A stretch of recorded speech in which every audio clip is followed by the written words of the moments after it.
most people are unconsciously responding to the conditions in their environment, experiencing emotions that are derived from the hormones of stress. Those emotions cause us to feel separate from our dreams. They heighten our senses, so if we can't see them, it doesn't exist. The threat or the danger puts us in emergency mode, and we can think positively about the relationship we want. We could send the signal out into the field. We could have pictures. We could remind ourselves of what it is. But if you're not drawing the experience back to you, because your response to the environment is actually weakening your organism, it's weakening your response, is actually weakening the body, then you will be, as a victim, more vulnerable to the conditions in your environment, whether large or small. And I'm talking about microorganisms as well. So if you wanted a true relationship where it was fundamentally based on this concept called love, now let's talk about that, because we practice this a lot in the work that we do. If you could truly begin to practice trading those survival emotions every day for elevated emotions, and you practiced opening your heart, it's a skill that has to take place where you move out of survival. So people say to me, well, I can't open my heart. I can't feel love. And I say, well, what do you practice feeling? Because whatever you practice feeling, you're feeling most of the time. And that feeling could be guilt, but you're so used to it, you wouldn't even know it's guilt. It just feels like you. The stronger the emotions that we feel from the problems and conditions in our life, the more altered we feel inside of us, the more we pay attention to what's causing it outside of us. So if you have an event in your life, an experience in your life that has a strong emotional charge to it, and you don't feel like your normal self, you feel this alarm system switch on, you're gonna narrow your focus on the cause, and the brain's gonna take a snapshot, and that's called a long-term memory, right? So then what people don't know is that every time they think about that event, they're producing the same chemistry in their brain and body as if the event was occurring. And that moment. In that moment. So the highly charged event is actually producing the emotion, and the body is so objective that it doesn't know the difference between the real experience that's creating the emotion and the emotion that the person is fabricating by thought alone. The body's believing. It's so objective, it's believing it's in the same environmental experience. So the highly charged emotional events, some people think of their ex, and the thought of that person makes them sick. Makes them feel out of balance. So all you need is an image and an emotion, a thought and a feeling, a stimulus and a response, and you're conditioning your body emotionally into the past.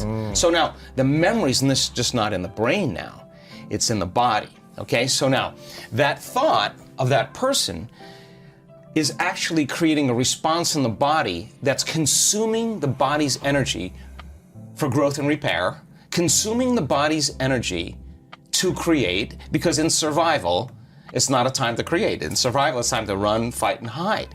So the problem is that it becomes a subconscious program. It's no longer a conscious process.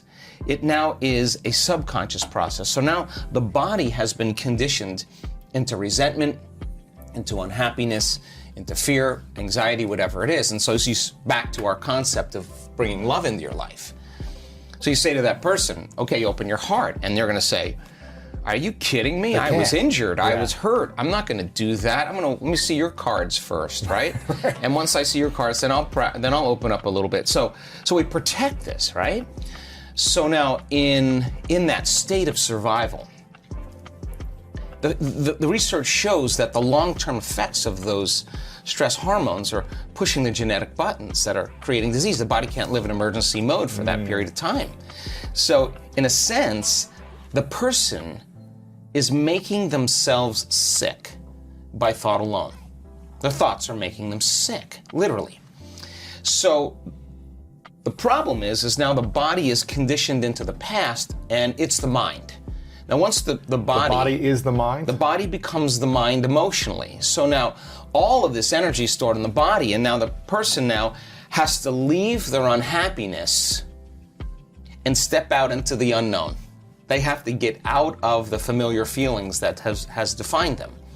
So they'll say, I can't really feel joy, I can't really feel love. And what they're really saying is, I've been conditioning my body emotionally so much into the past that I can't feel anything else other than what I know. Those states of survival, people say anger, fear, those are normal things. Gotcha. No, those are in survival. Those are altered states.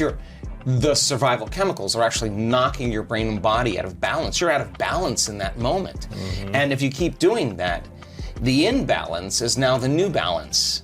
And now you're altered emotionally. So back to the concept of love. Mm-hmm. So the person can theoretically, intellectually, philosophically say, oh, I want this type of person, she's got to be this way, he's got to look this way, he's got to be like this. And they're basically saying, I want something that represents all the things that I no longer want, right? And so they're creating with their brain and mind, which is perfect. The problem is that if you can't feel the emotion of your future, your manifestation of love before it's made manifest. Like people say, well, when my relationship happens, when I find Mr. Right, then I'm gonna feel love. Like waiting for the outer environment to change, to take away this feeling of anger, resentment, emptiness. But they forgot that they create reality. In other words, when it finally appears that I'm gonna feel love, that's cause and effect. We're waiting for something to happen. If you're feeling the lack and the emptiness, then you're keeping your relationship at arm's length because you don't have the magnetic field to draw to you. So the emotions that come from these energy centers, the lower energy centers in our body, do have frequencies, there's chemistry involved, but they have a different agenda. So now we ask the person, can you teach your body emotionally what the future will feel like before it's made manifest? That means you can't wait for your relationship to feel love. You have to reverse that battleship and understand feeling love now is going to be the magnet. And if you can hold the vision of your future, a clear intention, with a coherent brain, organize signals into the field, and you could actually crack this thing open and practice getting so present in the moment that you're not anticipating the next moment or trying to predict the future. And you're no longer romancing the emotions of your past. You can find that sweet spot of the generous present moment. The familiar past is the known emotionally. The predictable future is the habituation of autopilot, being unconscious, and programs. Those are both knowns. There's only one place where the unknown exists. That's the present moment. So if you could work with your body to the point that it trusts you enough to feel so safe that you have conquered it in a certain way that it could actually relax into the present moment, and it's not worried about what's going to happen next or what's going on around you, or that you need to eat, you need to pee, you need to move. You got beyond all your drives and you're ready to create. That moment where you're present, if you could begin to work with your heart and start to breathe and start to practice feeling love. In the beginning, it would feel foolish or gratitude. Why would I feel love if it hasn't happened? Well, that's because you've been hypnotized into waiting for your world to change to feel the emotion from the experience. But according to the quantum model, your emotion ahead of the experience, when you combine that clear intention with the elevated emotion, and you feel love, your body's so objective that it's actually believing it's living in that future in the present moment. And your body now is beginning to change. You are beginning to change your biology to reflect what you're about to experience in your future. So the stronger the love you feel, the more altered you feel inside of you, the more you're going to pay attention to that picture in your mind. Stimulus, response, memory, emotion, thought, and feeling. But now you're remembering your future instead of remembering your past. And biologically, it's actually the same.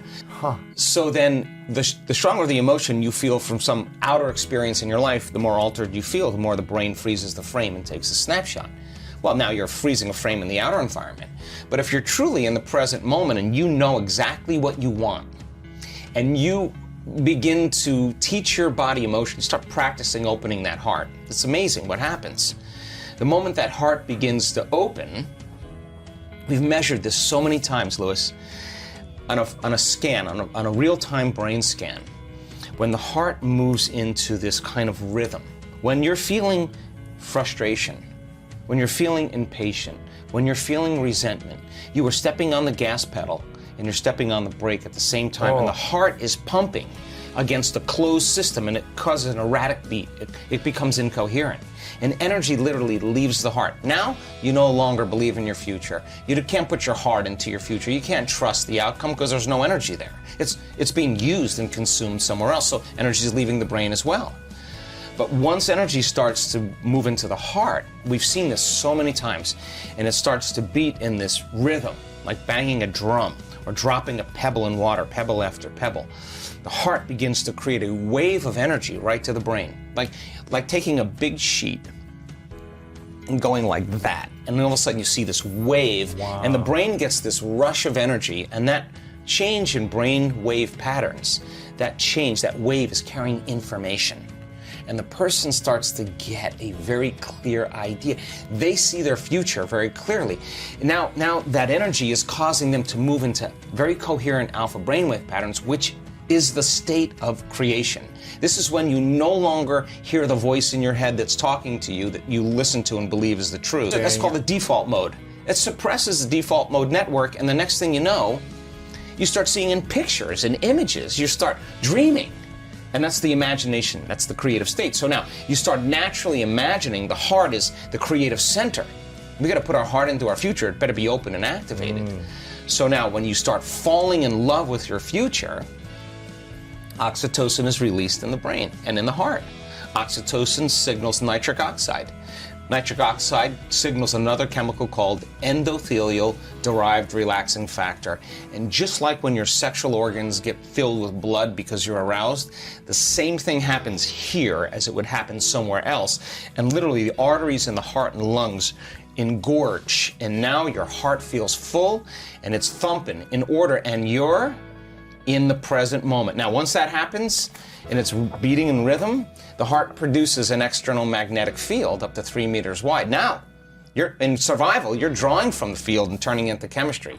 When you get energy in the heart, it's causing a change in the brain, and all of a sudden it's resetting the baseline for trauma, and now here you have a magnetic field. Now the heart is your magnet.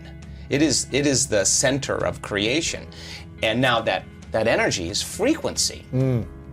And frequency carries information, and you can lay the thought of your new relationship on that energy because it's consistent with it. You cannot lay the thought of your new relationship in need. That's a different energy.